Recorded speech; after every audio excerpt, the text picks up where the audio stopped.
Bonjour à tous. Je construis une agence spécialisée dans l'automatisation de l'acquisition sur Instagram avec de l'IA et je fais cette vidéo aujourd'hui pour documenter mon processus. Cette série de vidéos s'appelle Road to 5K, inspirée de la série Road to 1 million de Théo Lyon. Le but, c'est de documenter les réussites, les galères, les échecs, les tests que je réalise tout au long de ce projet. L'objectif pour 2026, c'est de mettre en place les bases de l'agence pour pouvoir entamer le scale à partir de 2027. Pour ceux qui ne me connaissent pas, je m'appelle Kader, je suis ingénieur de formation et actuellement je travaille sur la création d'une agence spécialisée dans l'acquisition sur Instagram avec de l'IA et des automatisations. Aujourd'hui, mon système repose sur 6 piliers. L'optimisation des pages Instagram, la création de contenu vidéo au format court, la création des carousels, la prospection sur Instagram, le nurturing et pour finir le tracking et le reporting de la prospection. Alors, dans cette vidéo, je vais commencer par le bilan des 2 dernières semaines. Donc, ce que j'ai réalisé comme tâche, ce qui a bien marché ou pas. Ensuite, je vais vous parler de mes apprentissages business et on va terminer par la présentation des chiffres concrets du business.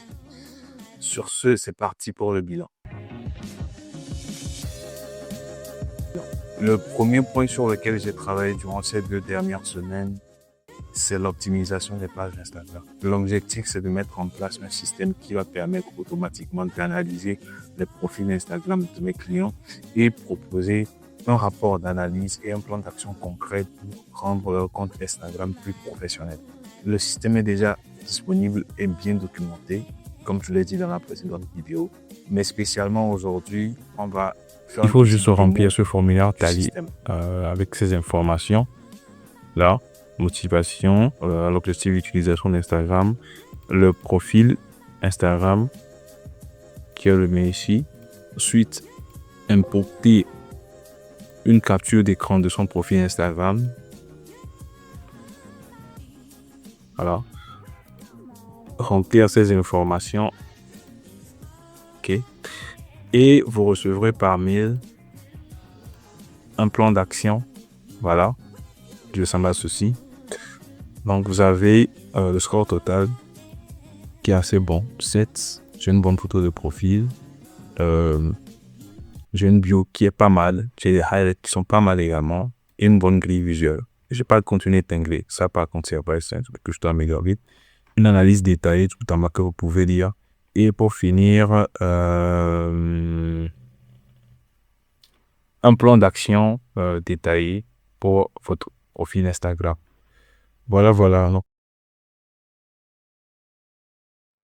Spécialement pour cette vidéo, le lien en description et vous pouvez l'essayer gratuitement pour avoir un plan d'action concret pour optimiser votre profil Instagram. Deuxième point, la création de contenu vidéo format court, c'est-à-dire les Reels sur Instagram. Le système, il est également voici déjà prêt l'espace et RTM donc on auquel va aura faire une petite accès démo. mon client. Auquel aura accès mon client. Où il y aura ici la liste des concurrents, les vidéos contenu similaires, les vidéos d'inspiration et les vidéos de réaction. Et donc, ici, il y aura les scripts vidéo que le client que le client va utiliser pour le tournage de la vidéo. Il y a toute une description de la structure de la vidéo, la mise en scène qu'il faut. Le client n'aura qu'à tourner la vidéo, ensuite on la renvoyer. Nous, on s'occupe du montage et également de la publication sur les réseaux sociaux.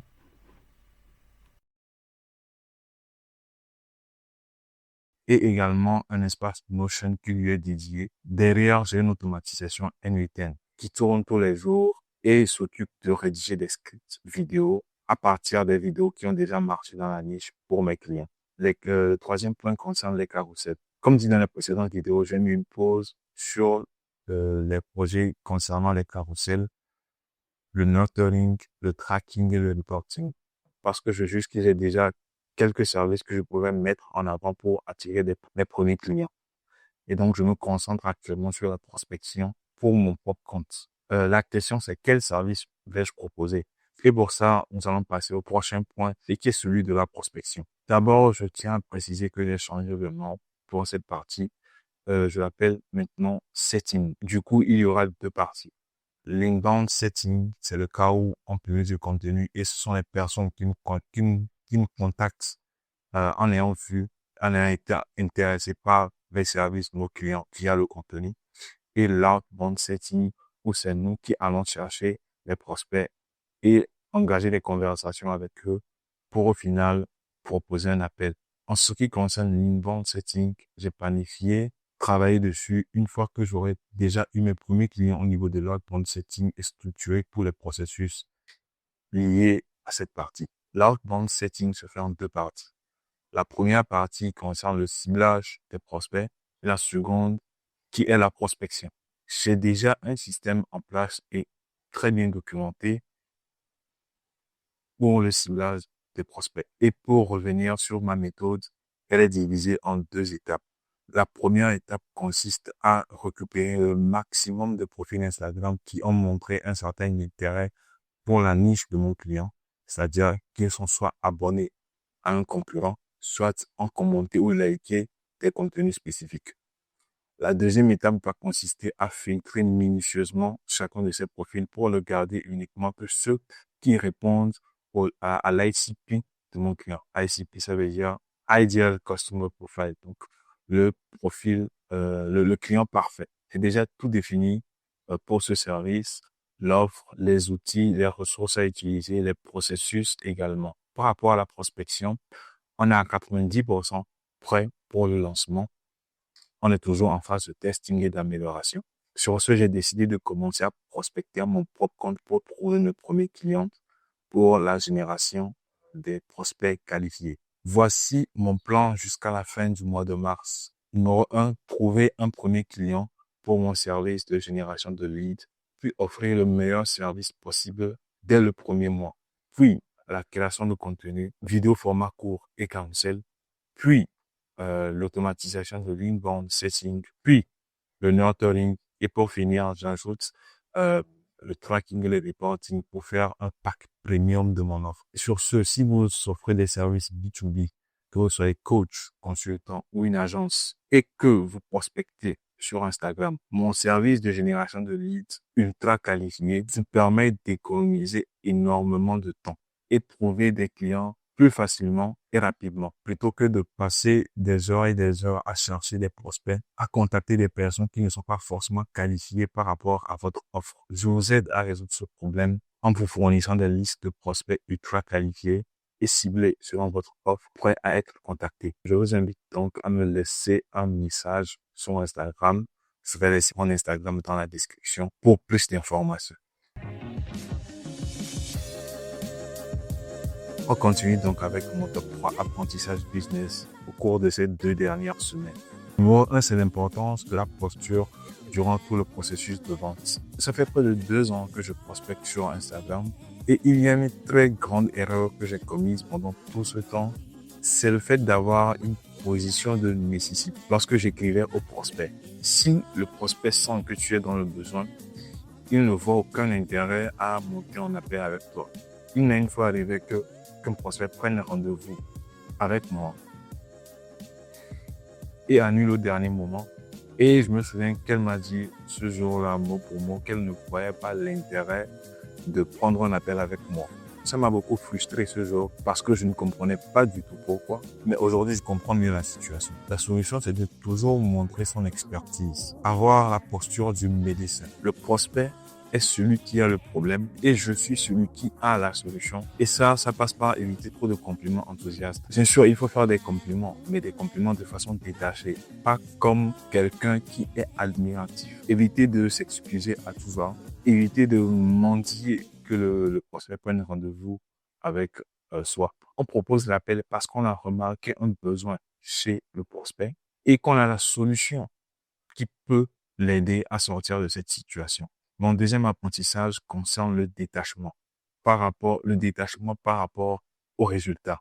Et c'est très difficile à faire, surtout quand on débute dans l'entrepreneuriat, parce qu'on pense surtout à faire de l'argent pour que ça fait accepter certains accords qu'on ne devrait pas forcément accepter, comme par exemple le fait de diminuer son prix, par exemple. Il m'est parfois arrivé même d'offrir des services gratuitement, alors que de base, je suis quelqu'un qui a déjà fait, qui a déjà rendu des services, qui a déjà des témoignages. Et ça se ressentait dans mes appels de closing que j'étais très attaché au fait de signer le prospect.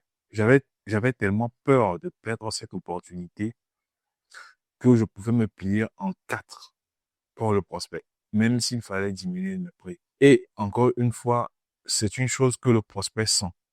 Il sent le manque de confiance, ce qui n'encourage pas la personne en appel à prendre votre service parce qu'il n'a pas confiance. Pour sortir de cette situation, j'ai pris deux décisions. La première, c'est de toujours me préparer avant chaque appel pour anticiper toutes les éventualités de l'appel et être plus confiant. Ensuite, réfléchir en appel comme si j'avais déjà un chiffre d'affaires de plus de 10 000 euros. Cette décision m'empêche de prendre des décisions basées sur le court terme, mais plutôt sur le long terme.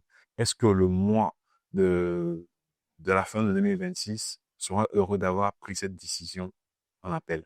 Et aussi, je n'accepte que des clients qui remplissent mes conditions. Sinon, ça veut dire qu'on n'est pas forcément sur la même longueur d'onde. J'ai un mentor qui m'a une fois dit que la meilleure chose dans le business, c'est qu'il faut refuser le maximum de personnes et accepter ceux avec qui votre offre peut marcher. C'est ce qui est la meilleure décision sur le long terme plutôt que d'accepter tout n'importe quoi, n'importe quel prix. Et aussi d'accepter le fait qu'il est très peu probable que je gagne le deal. Et ça, c'est le risque entrepreneurial. Je dois avouer que j'ai eu beaucoup de mal par rapport à ça. J'ai eu beaucoup de mal parce que j'avais une certaine insécurité en entrepreneuriat car la majorité du temps, la majorité des appels de closing dans lesquels je vais entrer ne font pas forcément ce solder par la signature, euh, le closing du client. La majorité des messages de prospection que je vais envoyer n'auront pas forcément de réponse. Le but, c'est donc d'apprendre à chaque fois que je perds pour gagner plus tard. Un des conseils que j'ai retenu de Naval Ravikant dans l'un de ses podcasts, c'est être pessimiste sur le court terme et optimiste sur le long terme. Et la meilleure solution pour cultiver ce détachement spécifiquement, en fait, de générer des revenus par rapport au business quand on débute, c'est d'avoir un plan B. C'est-à-dire, par exemple, un travail sur le côté pour payer ses factures. Donc, ce qui nous permet d'avoir une certaine sécurité de base pour pouvoir prendre tous les risques qu'il faut dans l'entrepreneuriat. Et le troisième point concerne l'honnêteté dans le business. Et pas être honnête. J'entends ne jamais mentir pour signer. La vente, pour moi, ce n'est pas mentir pour signer forcément. Ce n'est pas de la manipulation. C'est plutôt accompagner quelqu'un à prendre une décision. Et ça doit être du gagnant-gagnant. Aucun d'entre nous ne doit perdre forcément dans l'histoire. Sur le long terme, bien sûr. Si un deal ne m'arrange pas, avoir le courage de refuser le deal. Si je sais qu'avec la situation actuelle du prospect, je ne pourrais pas lui fournir des résultats tangibles sur le long terme avec ma solution. Le dire directement au prospect pour éviter des problèmes plus tard. Et si le prospect ou le futur client doit remplir des conditions spécifiques afin que ma solution puisse marcher avec lui et être clair là-dessus. Et je trouve que c'est très important même pour les relations qu'on a avec notre entourage. J'en profite pour dire que l'amitié fille-garçon n'existe pas. Elle existe parce que les garçons refusent d'être honnêtes. Et clairement, tous ces trois apprentissages vont impacter mon projet. C'est terminé pour la partie du bilan c'est terminé pour la partie du bilan et des apprentissages. On va passer aux chiffres concrets. Sur Instagram, j'ai eu 2 abonnés en plus. Depuis quelques temps, malgré que je ne poste pas du tout. J'ai juste optimisé un peu mon profil Instagram. Je me concentre plus sur la prospection. Sur YouTube, j'ai 0 abonnés depuis la dernière vidéo. Cependant, j'ai remarqué qu'il y a 4 personnes qui ont regardé la précédente vidéo et j'en suis très heureux, très très heureux. Je me dis, ça fait 4 personnes qui ont pris du temps, qui ont regardé en moyenne ma vidéo pendant 6 minutes, 55 secondes, alors que je sais qu'elle est nulle. Merci beaucoup à vous. Et je vous invite donc à vous abonner pour me soutenir. En ce qui concerne le business, j'ai eu à faire un appel tout récemment avec un prospect. mais qui n'avaient pas forcément le budget nécessaire pour l'implémentation de mon système de génération de leads qualifiés. Et qui m'a confié également que ce n'était pas forcément une priorité pour elle actuellement. Bon, du coup, j'ai refusé le deal. Nombre de prospects contactés, 100. Nombre de leads qualifiés. Aujourd'hui, je suis en discussion avec 6. Je dirais 7 parce qu'il y a une personne qui m'a répondu aujourd'hui, pour possiblement passer en appel. Et au niveau du nombre de clients signés, on est toujours à 0. La dernière partie concerne ce qui a échoué, ce qui m'a ralenti dans mon projet. Le premier point, c'est le temps. Vu que j'ai un taf dans une agence qui est en pleine croissance, il y a toujours beaucoup de travail à faire, des heures supplémentaires qu'on ne compte plus. J'aurais vraiment aimé trouver plus de temps à passer sur mon projet. Mais j'y gagne aussi quelque chose, parce que comme je l'ai dit, c'est un peu ma sécurité qui me permet de prendre les risques entrepreneuriaux et refuser les deals refuser les deals en appel de closing qui ne font pas avec mes valeurs. Et bon, le second point, c'est le deal que j'ai perdu durant mon appel de closing. Mais je suis un peu content parce que j'ai eu le courage de refuser le lancement du projet. Déjà que c'est avec c'est une personne que je connais depuis très longtemps, avec qui je travaille gratuitement. J'aurais pu facilement accepter de travailler gratuitement encore une fois. Mais j'ai décidé de ne pas baisser mon prix. C'est un peu ça. N'oubliez pas de cliquer sur le lien en description. Je vais le laisser en commentaire aussi qui vous permettra d'avoir un rapport d'analyse sur votre page Instagram et un plan d'action concret pour optimiser. Le but étant de le rendre plus professionnel et d'attirer plus de personnes et vous permettre d'avoir plus d'abonnés. Et je répète que c'est totalement gratuit. Voilà. Alors, sur les 2 prochaines semaines, je vais continuer à prospecter et améliorer l'agent d'outbound setting. Alors, j'ai changé un peu le style des vidéos, j'ai rajouté un peu quelques passages à l'écran. Donc, sur ce, je t'invite à me donner ton avis dessus, à me faire tes retours, parce que je suis un novice sur YouTube. Et si ce format te plaît, je t'invite à t'abonner. Avant de terminer, j'ai rajouté une partie, une section autres actions pour ma vidéo où je vais parler de toutes les autres choses que j'ai faites, outre le fait de développer les automatisations, les systèmes pour mon agence. Donc, déjà, j'ai commencé à prospecter depuis 5 jours. Ça fait que j'ai contacté à peu près 100 personnes. J'ai créé tout un système pour documenter mon processus pour le service de génération de leads qualifiés. Et j'ai mis à jour mes 2 comptes Instagram pour pouvoir prospecter. Je prospecte là actuellement avec un seul. Et je me rends compte que peut-être les gens que je contacte ne voient pas forcément les messages vu qu'ils ne tombent pas dans la partie générale. Ils vont dans la partie demande, requêtes, un truc que je vais corriger. Et j'ai recruté une deuxième personne pour m'aider au niveau du service de génération de leads. Ça fait qu'on est une équipe de 2 personnes maintenant qui travaillent là-dessus. Et ce qui fait que ça me donne encore le courage d'être assez sélectif par rapport à mes clients. Je peux pas me permettre de faire n'importe quoi parce que j'ai quelqu'un qui dépend de moi actuellement à quelques égards.